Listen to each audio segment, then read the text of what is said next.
Before we break down the ESPN 7-round mock draft, the bosses here at Chat Sports says we have to get to 50 subs on this video or else. I will never lie to you guys. I'll be wrong about stuff, plenty. I will never lie to you. I don't know what or else means, and I kind of don't want to find out. So help me by subscribing, and you'll get more free Dolphins videos as well.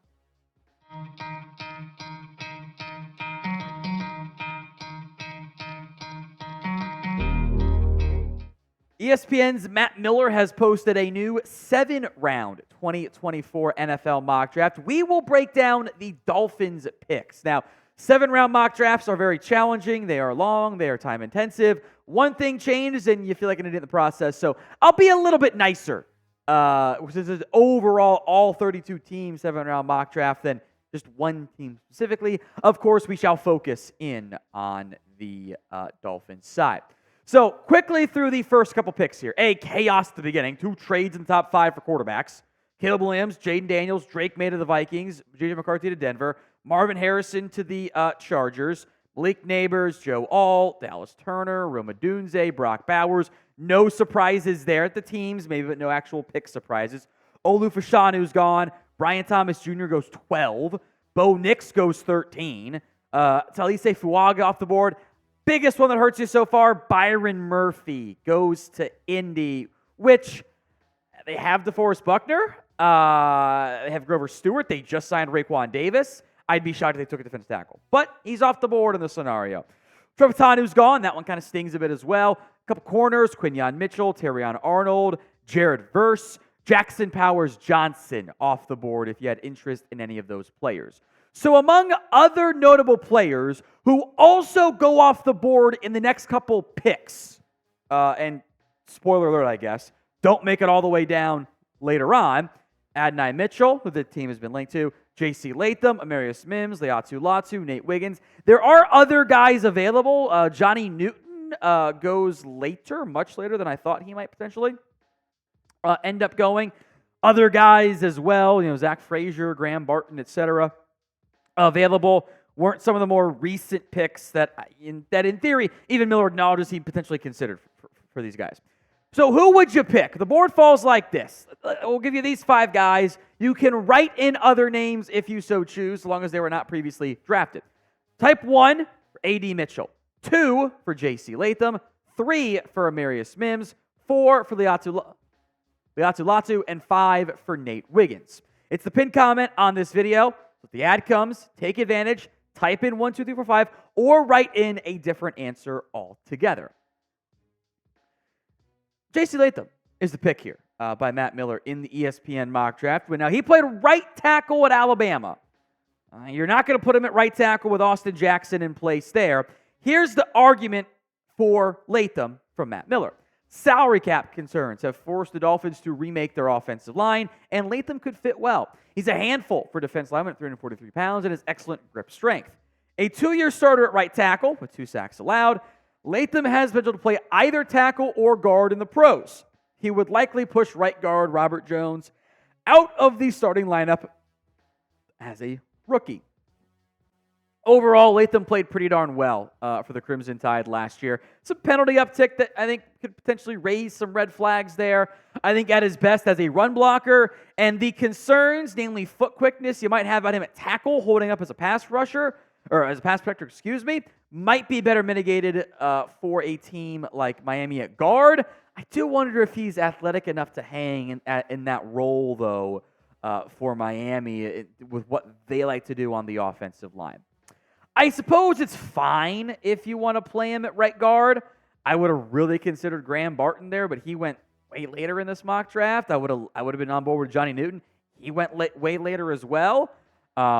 Maybe a trade down as a result makes a ton of sense for Miami if the board falls that way. No trades, though, in that ESPN mock draft.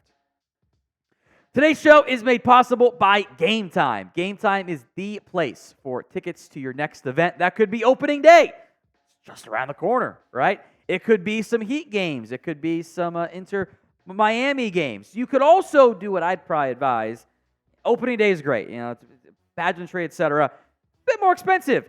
You could wait like 2 weeks or even a couple days and go watch the Marlins basically for free. $20, 2 tickets out in right field. And they're going to give you $20 right now. Or you could get better tickets and actually pay a little bit as well. Go to gametime.co, create your account, download the app, then go to the app. You'll see bottom right, click profile, click that button. You'll see redeem code as one of the options on the screen then. And you plug in Chat Sports, ChatSports, for $20 off your first purchase. Terms and conditions certainly do apply, but it's right there. It's pretty cheap tickets there for a Monday evening game to watch some baseball. I can think of worse ways to spend it. Or maybe you put it towards a concert or a theater event or a different sporting event altogether. They've got you covered. Game Time takes the guesswork out of buying tickets, especially when it is done at the last minute. So use promo code CHATSPORTS at gametime.co for $20 off your first purchase. That link will be in the comment section and the description of today's show. We appreciate Game Time sponsoring us here at Dolphins Today. It's gametime.co. Use promo code CHATSPORTS. So some notable players here on the board for the second round pick again. Recent guys who go off the board.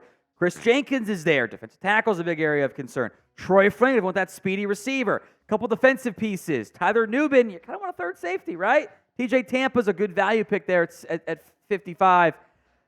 But Matt Miller went with Zach Frazier, the center out of West Virginia. Value-wise, I love the pick. I have questions if taking 2 offensive linemen is proper resource allocation and not investing more on the defensive line. Here's the argument from Mr. Miller. A late-year injury to Con Williams. Now, Frazier affected the team down the stretch. Frazier's a top 32 prospect on my board, but teams aren't in a hurry to prioritize centers in the draft yet.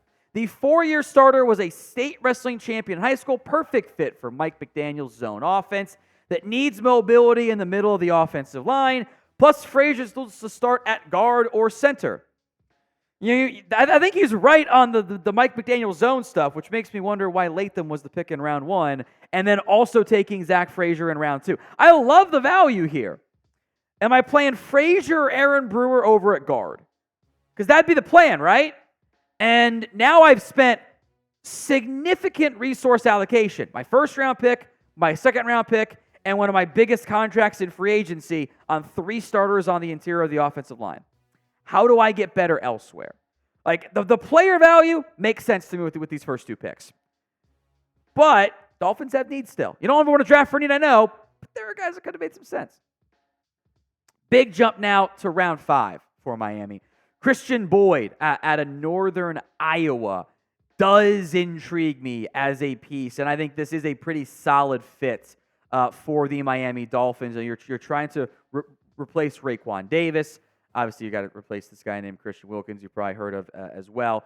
I think Khristian Boyd can be a run-stopping, focused piece for you. The sack number's never been very good. Although he took a big step forward this year in terms of pressures, but this is a potential nose guard. Could probably do some 5 technique stuff for you as well, in that when it's a 3-4 base front. And I'd be very worried if you didn't get out of the draft with a defensive tackle. I feel like you kind of have to, right? Like, it's Zach Sealer, Neville Gallimore, Deshaun Ham, Benito Jones. Now, maybe Jones is good enough, and maybe you go Sealer, Jones, and even work in Boyd some as a rotation piece as a rookie. That's kind of why I didn't want to wait till the 5th round to do this, right? Like, you're not getting an instant impact piece. I would like to get one defensive player, ideally defensive line, early on in this year's draft. And I think that the value will be there for you. Of the 2 sides, O-line, D-line, which side needs more help right now? OL, DL, go vote in the comments. Jaylin Simpson, I do like this pick here. Out of Auburn in the 6th round. There's been some hype buzz for Jaylin Simpson at points. He's fairly high up on Mel Kiper's board. At least he was at one point there. I see special teams upside here. I think that's important to have. You're picking here at pick 184. The expectations change when you're picking at 184 versus picking in the top 25. Like, you're not expecting to get a home run piece there. You have a couple safeties on your roster right now. You need to get another one. You take care of that by adding Jaylin Simpson. a corner here in the 6th round, Decamerion Richardson, who, if you only trust Chris Sims, which I don't, but I digress, there's been some interesting. I'm gonna let the Chris Sims stuff slide. You guys can get mad at him in the comments. I know how you feel about him. Had him as a top 5 corner in this year's class. He is not. A laughable suggestion, frankly. But there is upside. There are some intriguing things he's done. He's a fantastic athlete as well, which is sometimes I feel like Sims just sorts by speed to an extent. But in the 6th round, as a depth corner, to maybe be your number 6-ish, depending on how you rotate things in there. Okay, I would have loved a receiver if there was one there, frankly, because I like to get some depth there. Because Ramsey, Fuller, Kohu, Cam, so they're all gonna make this team. I figured need him, and Saran Neal will too. So you're gonna have that many corners make it. I don't know. It's fine value. I actually do like the value, but I don't know. 6th round, I would have liked something that wasn't just another defensive back. It's not a bad pick, but I kind of feel like Matt Moe doesn't have a great feel for what this team is probably going to end up doing. Jontrey Hunter out of Georgia State is the final pick here, the linebacker. He's done some good things. He's got some TFLs, got some tackles. Again, we're at pick 241. My hope here is, hey, can this guy push Channing Tindall? Can this guy push Duke Riley off the roster? Otherwise, pick 241, you can probably get him through to your practice squad. What kind of sucks for Miami, to a certain extent, as it sits right now, this is kind of a 2.5 pick draft. Your 1st round pick, which is J.C. Latham out of Alabama, the offensive tackle. Zach Frazier, the 2nd pick out of West Virginia. And the 5th round pick, Khristian Boyd. Because then you're almost 30 picks later with your other 3 picks of Jaylin Simpson, Decamerion, Richardson, Jontrey Hunter. As individual bubble player picks, I like the first 3 picks. I'm never going to ding too much for late 6th and 7th round picks. That's fine. But it didn't get impact piece at defensive tackle. Double dipping on the offensive line, as important as it is, I'm not sure is the best resource allocation for Miami. So I want you guys to grade the mock draft for me. A, B, C, D, or F. Go ahead and sound off for me in the comment section of today's video. And if you haven't already, please subscribe to us here at Dolphins Today. We will have more draft coverage for you guys. We'll do shorts as we eventually gather information on the 30 visits that come in for Miami. Plus, we'll have a full breakdown of that, more news and rumors, mock drafts. Don't miss out. Hit that sub button right now.